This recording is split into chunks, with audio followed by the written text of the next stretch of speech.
Yo, what's up guys? It's Michael. Welcome back to Boxmining. So this is quite an emergency update to the news video. And this is because there's an emergency halt, a last minute halt to the update coming to Ethereum called Constantinople. So originally that was scheduled to be around today, tomorrow, but it seems to be the case that there was a security flaw that was detected, which meant that the whole team, the devs had to call each other and decide, you know what, they had to halt it. So in this video, we're going to look as to what this bug is and what that means for Ethereum network and for us all going forward. There was also a very important happening news with exchanges yesterday. So the exchange Cryptopia, you probably know it as the exchange with all the low caps and pretty much where all the pump and dumps happen. That exchange has been hacked for $2.5 million. So as of right now, the exchange has halted all their withdrawals and they contacted the police. So we're going to look into these two news articles in quite a lot of detail. And as always, everything covered here is my personal opinion, not financial advice. Let's get straight into it. All right, let's start with Constantinople. So this is the blog update explaining what is happening. So there's a security alert and there's a postponement on Constantinople. So what happened there? What caused this emergency call to happen for all the devs to essentially say, you know what, we have to postpone this.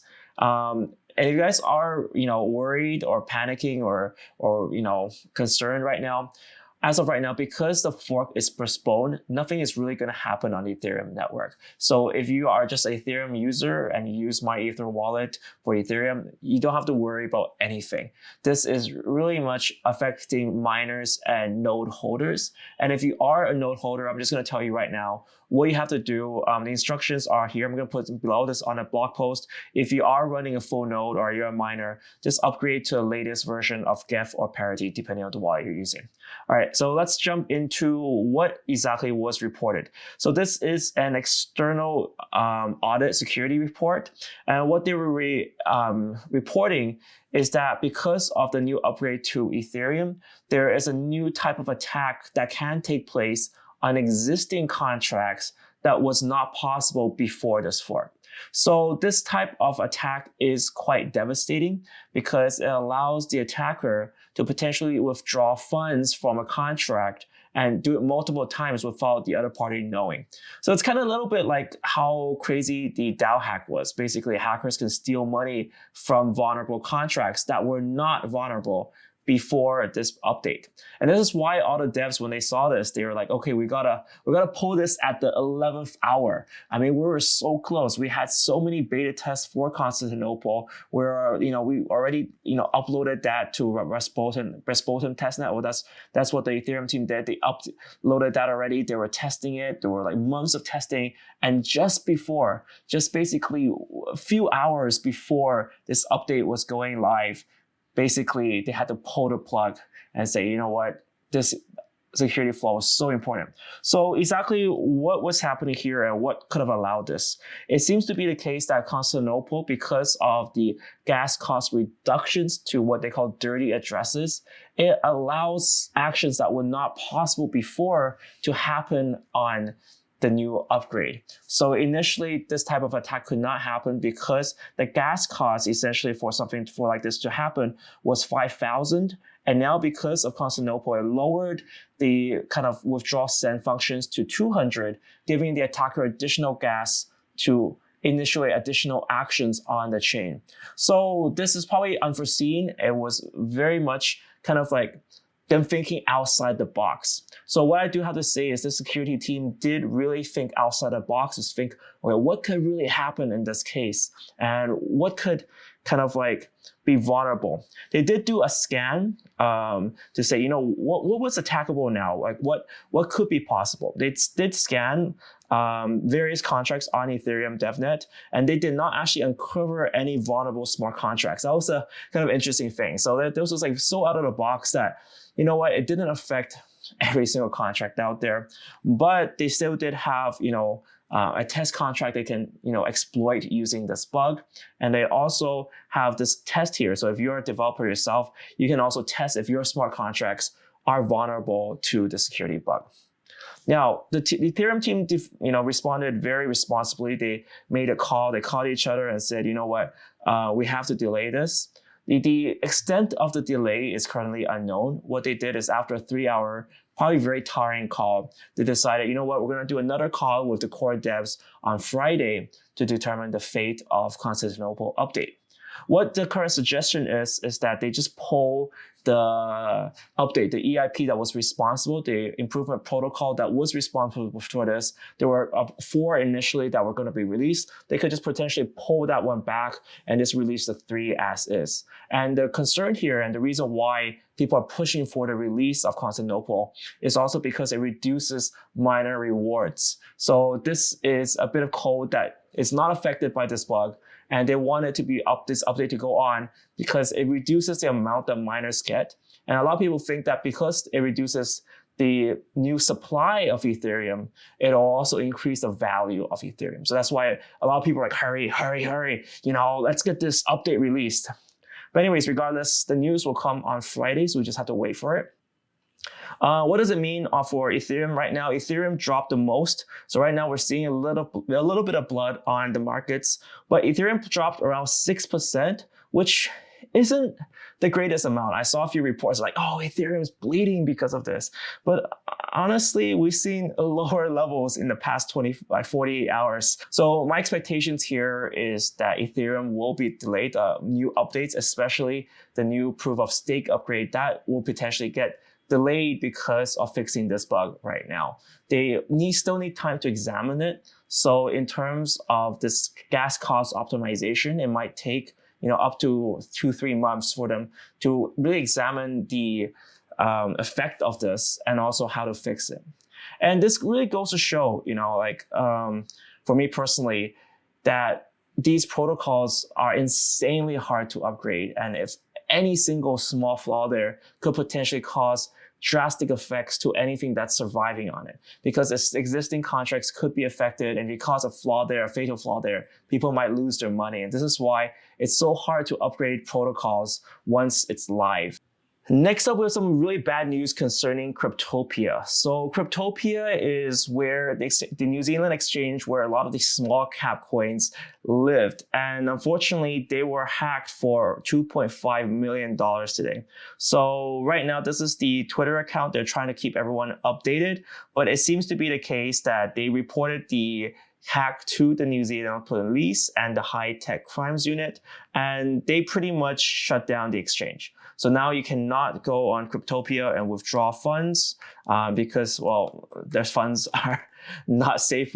I'm not sure if that's too early to make that joke. But as of right now, the maintenance mode is on. They are in pretty big trouble because of the amount stolen. And right now they are unable to update anyone on what's happening, which is pretty bad news, right? So it's pretty terrible to have that amount of funds lost from exchanges. Everyone is still reacting to the situation. I mean, I hope, I want to ask you guys here, did you lose any money on Cryptopia? Was it a substantial amount? Leave a comment below on how that affected you. For me personally, did this come to a surprise for me? Not really, because we've been talking a lot about how exchanges are now the prime target for hackers. And also at the same time, exchanges, because of the way they're run, we kind of potentially expect other exchanges to either fall victim to real hacks or become hacked because their company can no longer run. This is something that we saw in the past with MT Gox being a personal victim. Like, I got my funds hacked, and this is why I'm paranoid to this day. And, I talk about, proof of keys and why I don't want to keep funds on exchanges. It's interesting to also see CZ jump on this as well. So CZ is the CEO of Binance, and he puts a tweet out saying, store coins yourself, you fight hackers yourself, and guard from losing hot wallet yourself, computer breaks, USB gets lost, blah, blah, blah. Store on exchange, only use the most reputable proven exchanges, meaning, Binance. Well, what my comment about that is that whilst it might feel like, storing your own crypto and your USB and your ledger or your Trezor seems to be hard, the key advantage of that is that you really have that crypto. I actually don't really agree with long-term storing on exchanges, even if they're reputable. Just remember, Mt. Gox at that time, it was the biggest exchange at that time. It was basically a Binance. And I really, if you guys weren't affected by this hack, do remember that the exchanges aren't safe, and just keeping the crypto yourself, that is something that's an important skill to learn and to learn how to do properly right now. Just even taking test cents amount to yourself and then storing that yourself and figuring out what's the best way to do it. This is absolutely valuable for us in the long run. In terms of Cryptopia, the current speculation is that the hacker is the same hacker that attacked Ether Delta. So a few people did analysis of the attack, and what they found was that input addresses for the attack seem to have a few of the same addresses overlap with the attacker for Ether Delta. So it seems like the same hacker attacked again to steal these funds. So definitely be on the watch out. I hope they can really catch this guy. In terms of other smaller bits of news, we got the Trezor wallet. They're adding Ethereum support directly into the wallet itself. I think this is a pretty good move. I mean, we had this whole drama between my Ether wallet and my crypto. These were the interfaces that you have to use if you were using a Trezor or a Ledger. And I think what they're doing here is that they're directly using their own client, which gives us a little bit of safety because, well, it means that there's another kind of source of client to use, and we're safe from the crazy drama that we saw last year. The interesting thing is that it seems like Trezor is going for that, Ethereum integration, and Ledger is going for Bluetooth and mobile support. So upcoming on my video, I have the CES. I checked out their booth at CES for Ledger Nano X, and I also had a use of the interface as well. So I hope to show you guys that soon. And if you guys want to pre-order any of these devices, just follow the link down below. It also supports this channel as well. Okay, last bit of kind of interesting stuff is that I get to be the moderator for one of the first panels on the Binance Conference. So Binance Conference is starting on the 21st of January, which is coming up in 3 days. So this panel is pretty interesting. It's going to be a very kind of controversial topic. It's titled Lessons Learned from Crypto and Token Investments, and it features quite a few big names in the investment space. We got someone from Sigma, John Ng. We got Dovey Wang from Primitive Ventures, and she was in DHVC before, Jamie Burke and Vincent Zhou from FBG.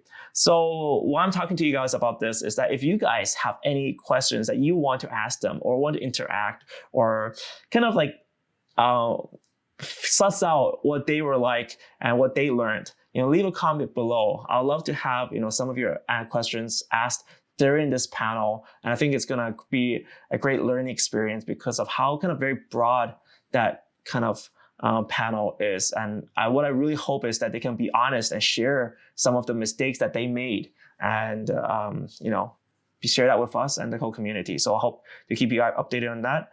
And also the Binance Conference, it features a lot of kind of familiar faces. We got Da Hong Fei, we even got Justin Sun from Tron, we got Ted Lin, he's doing growth, we got Sam, he's doing a lot of trading. So Patrick Dai from Quantum, Vincent Zhou. So if you guys want any interviews, if you guys want to hear a lot of these people, I can try to schedule a few interviews with these guys as well. So leave a name below, check out the page for Binance Conference, leave a name below of who you think would be cool to interview and to ask questions for, and I'll try my best to locate them and hunt them down and get them on this channel. So guys, that's it for today's episode. Thank you guys so much for watching. If you guys like the content and the update, do hit a thumbs up. It really helps this channel grow, and remember to subscribe to this channel as well. Thank you guys so much for watching. See you next time.